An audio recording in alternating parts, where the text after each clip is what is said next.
గులాబీ జెండా ఎక్కడ రెపరెపలాడినా తెలంగాణే గుర్తుకొస్తుంది. ఆ జెండాను తెలంగాణ అస్తిత్వ పతాకంగా నిలిపిన కేసీఆర్ అనే మూడక్షరాలు మెరుస్తాయి. తెలంగాణ ఎజెండాగా నిలిచి గెలిచిన పార్టీ బీఆర్ఎస్. దేశంలోని అన్ని రాజకీయ పక్షాలను ఒప్పించి తెలంగాణను సాధించి తెచ్చిన రాష్ట్రాన్ని దేశంలోనే అభివృద్ధిలో అగ్రభాగాన నిలిపింది. తెలంగాణ తలరాతను మార్చి సువర్ణాక్షరాలతో చరిత్రను లిఖించింది. జనదృశ్యం నుంచి ప్రస్థానం మొదలుపెట్టిన పార్టీ ఏప్రిల్ 27తో 25వ పడిలోకి అడుగుపెడుతుంది. పార్టీ రజతోత్సవ ఆవిర్భావ సంరంభాన్ని ఘనంగా నిర్వహించేందుకు బీఆర్ఎస్ సమాయత్తమవుతున్నది.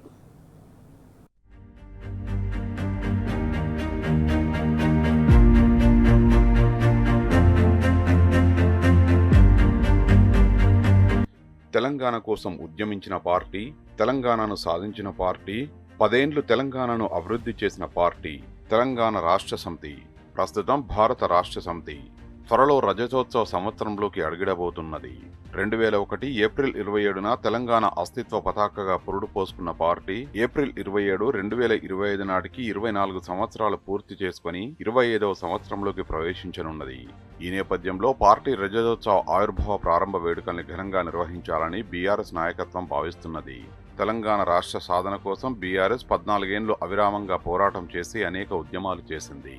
తెలంగాణ రాష్ట్రాన్ని సాధించిన పార్టీగా ప్రజల్లో బీఆర్ఎస్ సుస్థిర స్థానం సంపాదించింది. 4 కోట్ల తెలంగాణ ప్రజల హృదయాల్లో ఇంటి పార్టీగా స్థిరపడిపోయింది. తెలంగాణ సంతోషమే బీఆర్ఎస్ సంతోషం, తెలంగాణ బాధే బీఆర్ఎస్ బాధ అన్నంతగా మారింది. తెలంగాణ రాష్ట్ర సాధన అనంతరం బీఆర్ఎస్ తన 10 ఏళ్ల పరిపాలనలో అటు అభివృద్ధిలో ఇటు ప్రజా సంక్షేమంలో అతి చిన్న వయస్సులోనే అతిపెద్ద విజయాలు సాధించి దేశాన్నే అబ్బురపరిచింది.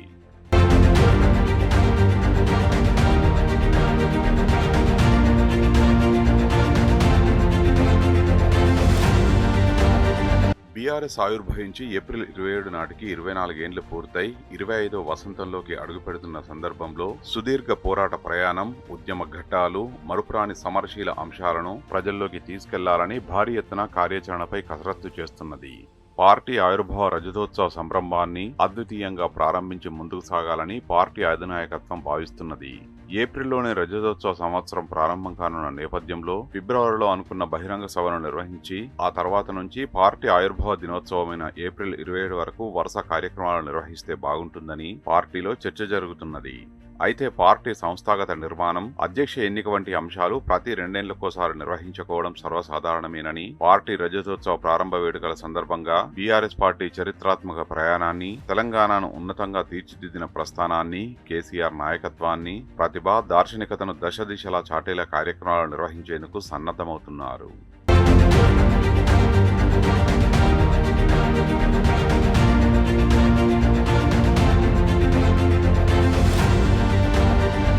తెలంగాణ కోసం ఎక్కడెవడూ లేనప్పుడు, దిక్కు లేకుండా తెలంగాణ పడి ఉన్నప్పుడు, ఏమైతుంది తెలంగాణ అని రందితో తొక్కులాడుతున్నప్పుడు, పట్టించుకునే నాదుడే లేనప్పుడు, అధికారంలో ఉన్న టీడీపీ కాంగ్రెస్ నిట్ట నిలువున తెలంగాణకు అన్యాయం, దగా చేస్తున్నప్పుడు, మోసం చేస్తున్నప్పుడు ఒక్కడై కేసీఆర్ బయలుదేరిండు. తెలంగాణ అయితదా పోతదా అనే సంశయంలో ఊగిసలాడుతున్నప్పుడు పిడికేడు మందిని వెంటబెట్టుకుని బయలుదేరిండు. అనేక ప్రతికూలతల మధ్య జై తెలంగాణ నినాదం ఎత్తుకున్నాడు. డిప్యూటీ స్పీకర్, ఎమ్మెల్యే పదవి, టీడీపీ ప్రాథమిక సభ్యత్వానికి ఇలా ఏకకాలంలో 3 పదవుల్ని గడ్డిపోచలా విసిరిగొట్టిండు. కుట్రల బోనులోంచి బెబ్బులులా బయలుదేరిండు.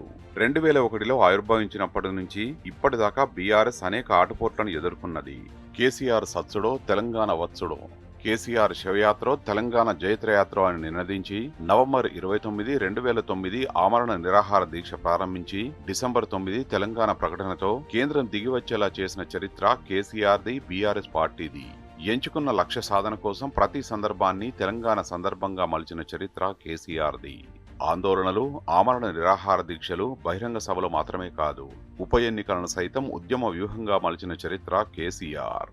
బీఆర్ఎస్ పార్టీ మఖలో పుట్టింది పుబ్బలో పోతుందని విక్రింతలు చేసిన తన 25 ఏళ్ల సుదీర్ఘ ప్రయాణాన్ని శిలా సదృశంగా మలిచిన చరిత్ర బీఆర్ఎస్ ను ఆ విధంగా తీర్చిదిద్దిన చరిత్ర కేసీఆర్ది.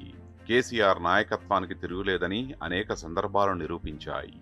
ఆ మాటకొస్తే ఇప్పుడు కేసీఆర్ను ఓడగొట్టి ఇబ్బందుల పాలవుతున్నామని ప్రజలే బాహాటంగా తమ ఆవేదనను వ్యక్తం చేస్తున్న ప్రత్యక్ష సందర్భమే నిదర్శనం.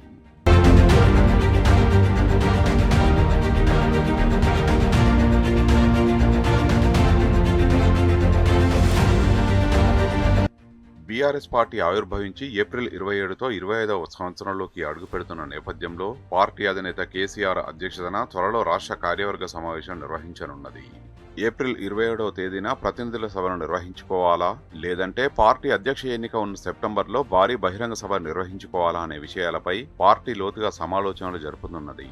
అయితే రాష్ట్రంలో స్థానిక సంస్థల ఎన్నికలు వాయిదా పడే అవకాశం ఉన్న నేపథ్యంలో ఈ నెల చివరిలో బహిరంగ సభ పెట్టడం ఎందుకనే అభిప్రాయాలు వ్యక్తమవుతున్నాయి.